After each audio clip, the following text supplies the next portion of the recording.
disguised as battles you never wanted to fight. Spring came to Minneapolis like a long-held breath finally released.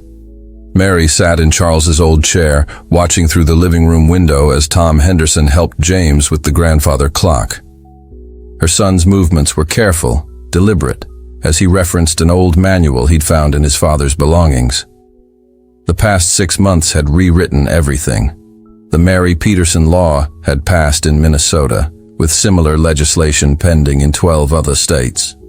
Her story had sparked a national conversation about elder abandonment and family obligations. But more importantly, it had forced her own children to confront the people they'd become. Sarah had taken a sabbatical from her hospital, citing family obligations. She'd spent the first month helping Mary transition home, sleeping in her old bedroom, relearning the rhythms of her mother's life. They'd fought. Decades of hurt don't heal overnight. But they'd also talked, really talked, for the first time in years. James had moved his company's headquarters back to Minneapolis, buying a house just 10 minutes away. He came by every Sunday, like clockwork, usually bearing tech gadgets Mary didn't need but appreciated for the thought behind them. He'd also set up a foundation in Charles's name, providing home care assistance for elderly residents who wanted to age in place.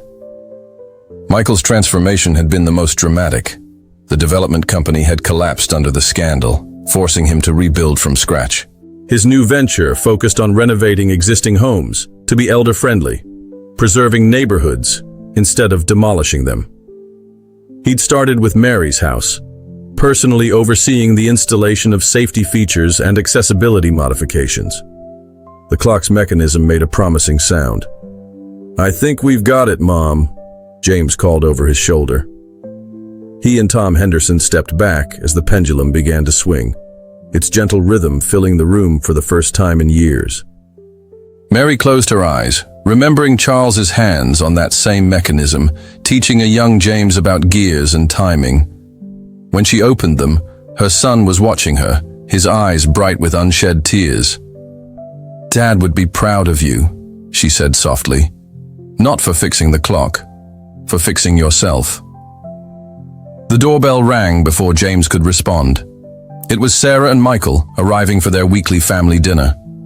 Sarah carried grocery bags. She'd discovered a passion for cooking during her sabbatical, while Michael held his infant daughter, Mary's first grandchild to be born since the reconciliation. "The clock," Sarah exclaimed, setting down her bags. "You actually fixed it." "Tom helped," James said, nodding to their neighbor. "Turns out I needed a little